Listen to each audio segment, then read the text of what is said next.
The deck heaves, salt spray cuts across the flight line.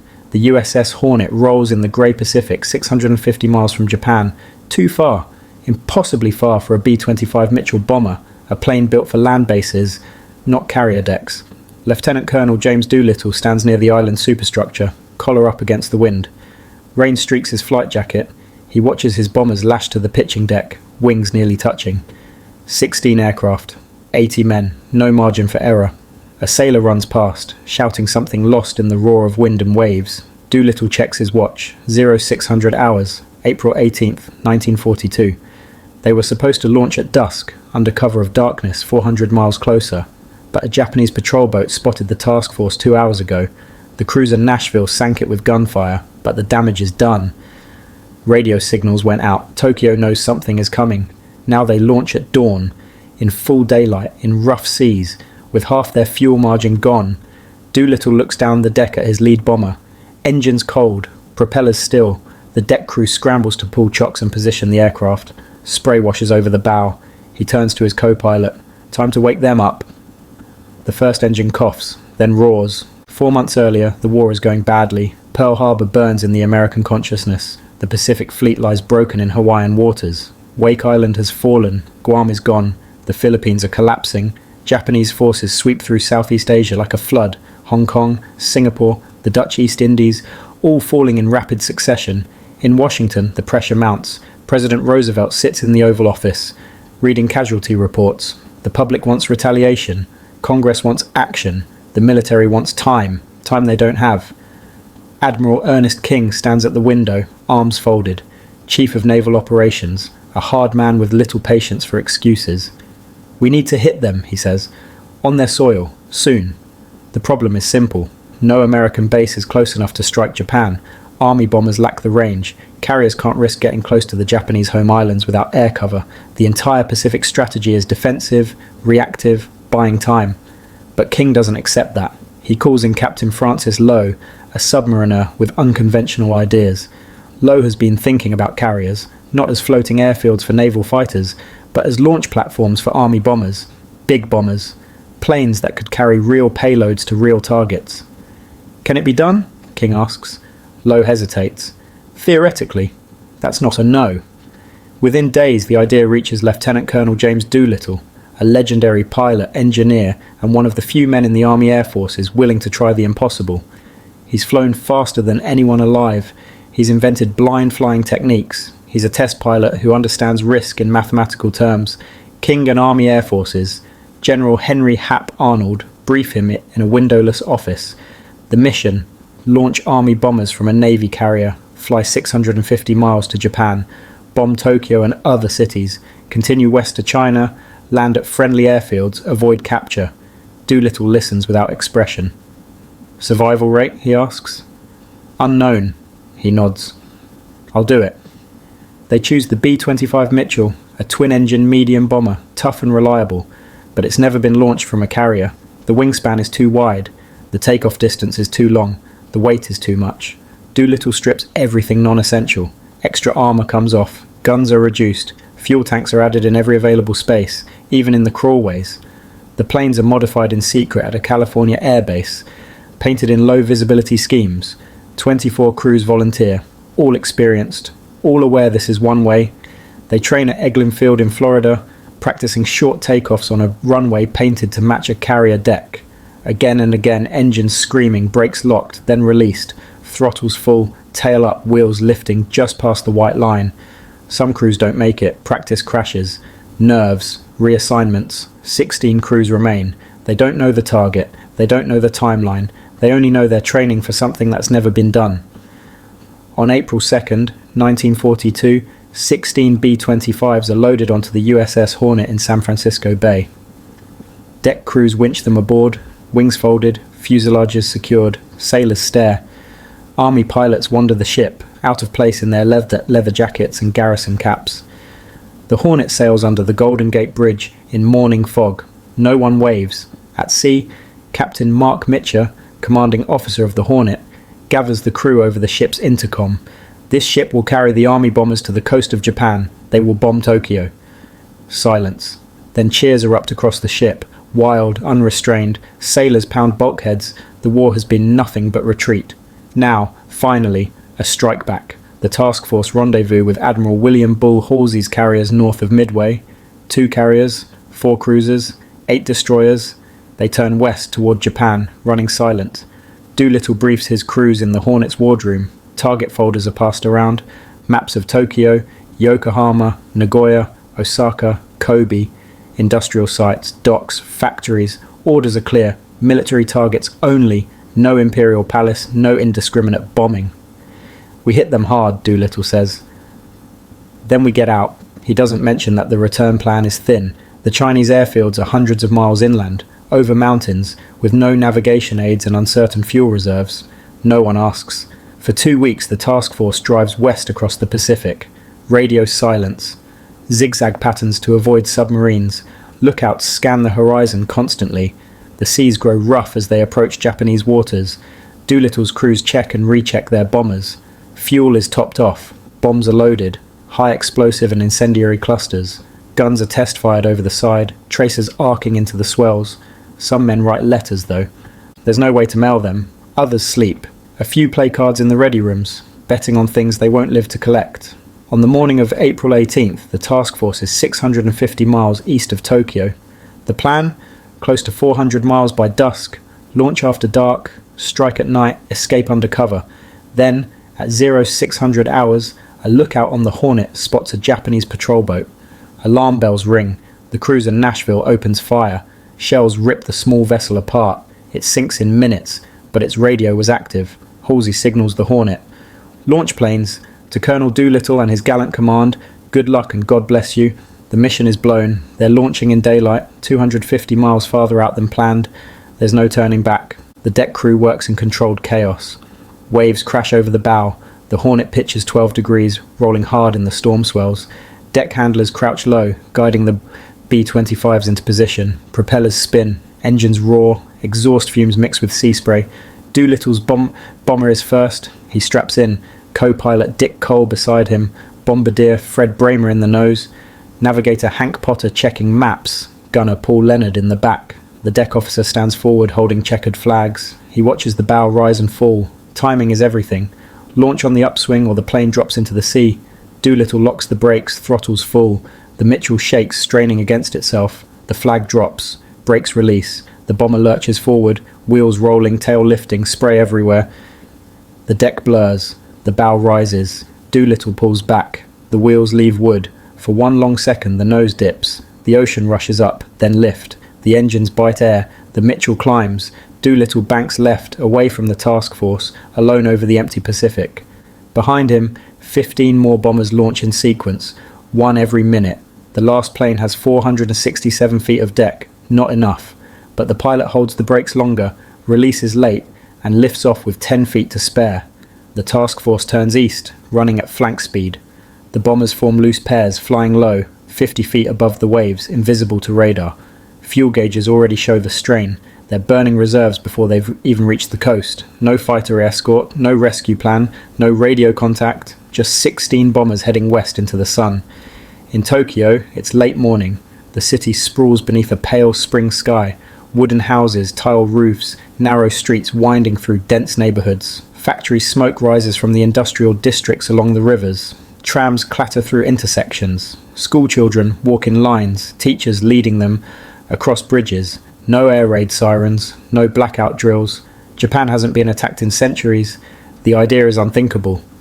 The home islands are protected by thousands of miles of ocean, by a navy that controls the Pacific, by an empire expanding in every direction. Tokyo is safe. Civilians go about their day. Markets are open. Offices hum. The war feels distant. News from China, from the Philippines, from victories that pile up like newspaper headlines. Then, at 12:15 hours, a low droning sound. People look up. A twin-engine bomber, American markings, roars over the rooftops at 200 feet. Then another. Then another. Confusion spreads. Some wave, thinking it's a training exercise. Others freeze. The first bombs fall on a factory in the Koto ward. Explosions rip through machine shops. Walls collapse. Fire erupts from oil tanks. The blasts echo across the city, rolling, thunderous, unreal. More bombers come. They spread across Tokyo in pairs, hitting shipyards, steel plants, power stations, munitions depots. Incendiary clusters tumble from bomb bays, splitting apart in mid-air, scattering fire across wooden structures. Buildings ignite. Smoke billows black and thick. People run, some towards shelters, some just away. One bomber flies directly over the Imperial Palace grounds. It doesn't drop. Orders. But the message is clear. Nothing is untouchable. Anti-aircraft guns finally open up. Black puffs dot the sky. Too slow. Too scattered. The bombers are already past, skimming rooftops, banking hard, disappearing into the haze. On the ground, soldiers scramble. Fighter pilots sprint to their planes. But there's no time. By the time the first Zero gets airborne, the bombers are gone, streaking west towards the mountains, engines at full throttle. The raid lasts 12 minutes. When the last bomber disappears, Tokyo burns in a dozen places. Sirens wail, fire brigades rush through clogged streets, civilians stare at the smoke rising over the city centre. For the first time since the war began, Japan has been struck at home. Other cities follow. Yokohama, 2 bombers hit an oil refinery and a shipyard. Flames spread along the docks. Warehouses collapse in on themselves, spilling burning cargo into the bay. Nagoya, an aircraft factory, takes 4 bombs. Assembly lines shatter. Workers flee through smoke-filled corridors, faces covered, choking on fumes. Osaka, a steel plant erupts. Molten metal spills across the foundry floor. Machinery twists under the heat. Kobe, a naval facility, burns. Dry docks flood as fire consumes the support structures. Each raid is quick, brutal, gone before defences can respond.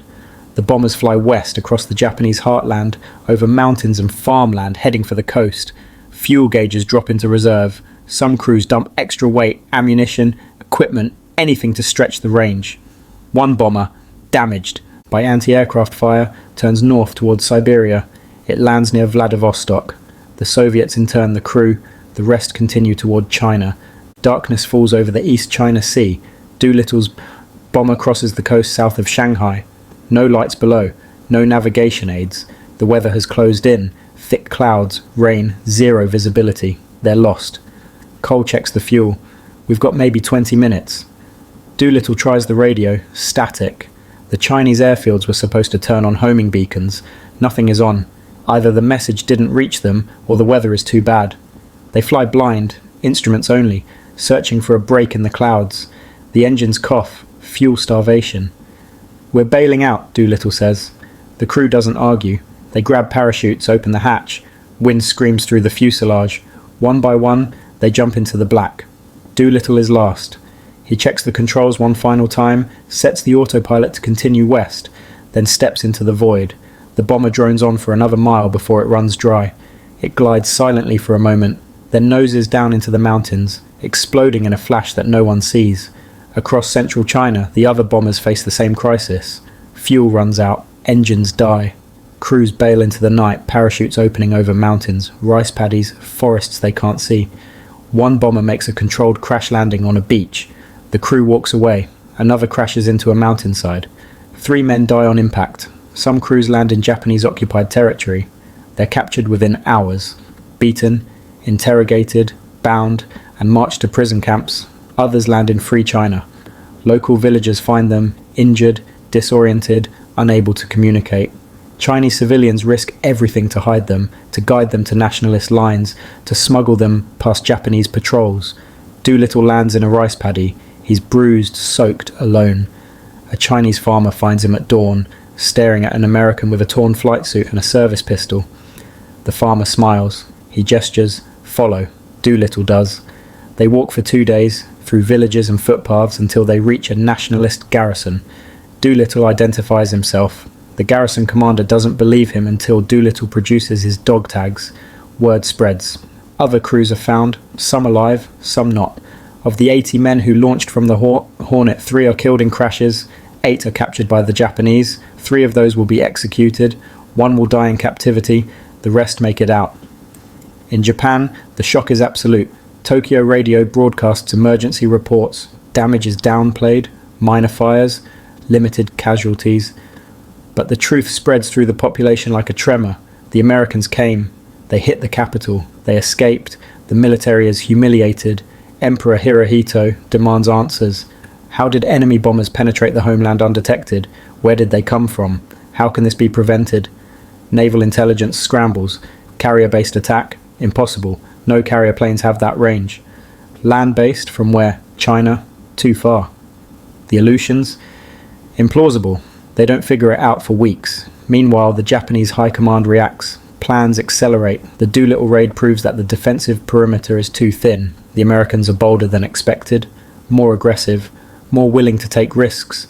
Admiral Isoroku Yamamoto pushes for the operation he's been planning, an attack on Midway Island, to draw out the American carriers and destroy them in a decisive battle. He argues, the raid shows the enemy will strike at Japan if left unchecked. The fleet must be eliminated. Now. Imperial General Headquarters approves. Midway is set. In China, the Japanese launch a brutal reprisal. The Zhejiang-Jiangxi campaign, 250,000 troops sweep through the provinces where Doolittle's men landed. Villages that helped the Americans are burned. Civilians are executed. Entire populations are displaced. Biological warfare is deployed. Cholera, plague, typhoid, deliberately spread through water supplies and food stores. Estimates suggest 250,000 Chinese civilians die in the campaign. The Doolittle Raid costs Japan 50 lives. The retaliation costs thousands of times more. Doolittle reaches safety in late April. He's flown to Chongqing, then India, then back to the United States. He expects court-martial. He lost all 16 bombers, killed men, failed to reach the planned landing zones. Instead, he's promoted. President Roosevelt pins the Medal of Honor on him in a White House ceremony. The other crews receive Distinguished Flying Crosses. The mission is declared a success.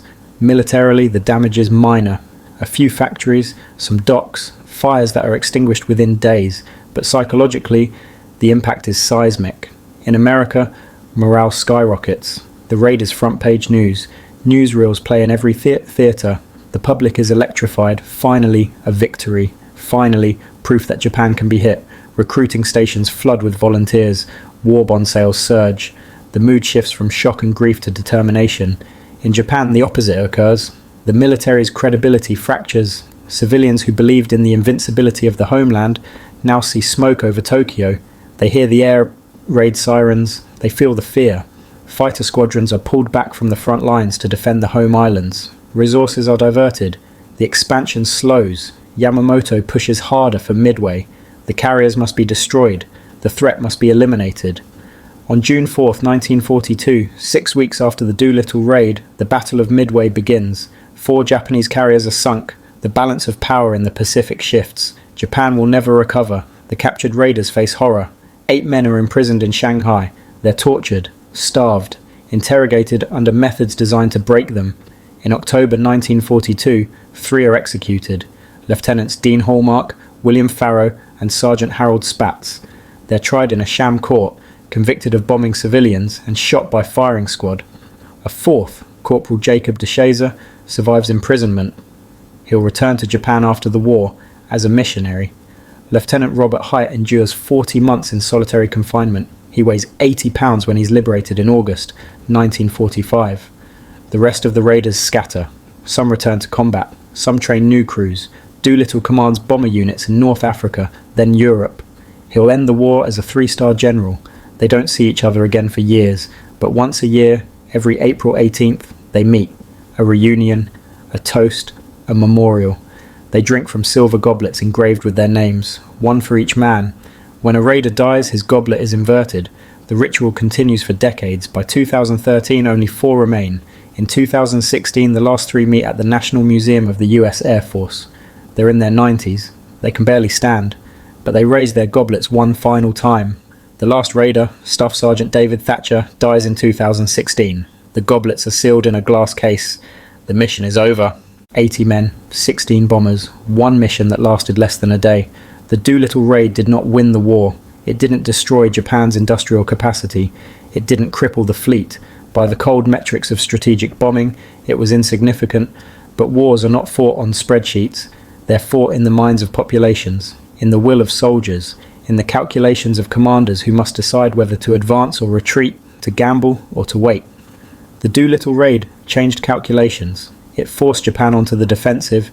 It drove Yamamoto to Midway. It shifted American strategy from reactive to aggressive. and it proved something that Pearl Harbor had made the world forget. Japan was not invincible. The Pacific was not a Japanese lake. The homeland could be reached. For the men who flew the mission, the cost was brutal. Some died, some were captured, some carried the trauma for the rest of their lives, but they woke an empire, and once woken, it could not go back to sleep. On April 18th, 1942, the war changed. It didn't look like much. Smoke over Tokyo, fires that burned out by evening, bombers scattered across China, but the shock echoed. 6 months later, Japan lost 4 carriers at Midway. 2 years later, B-29s filled the skies over Tokyo. 3 years later, the war was over. The Doolittle Raid was the first crack. Everything else followed.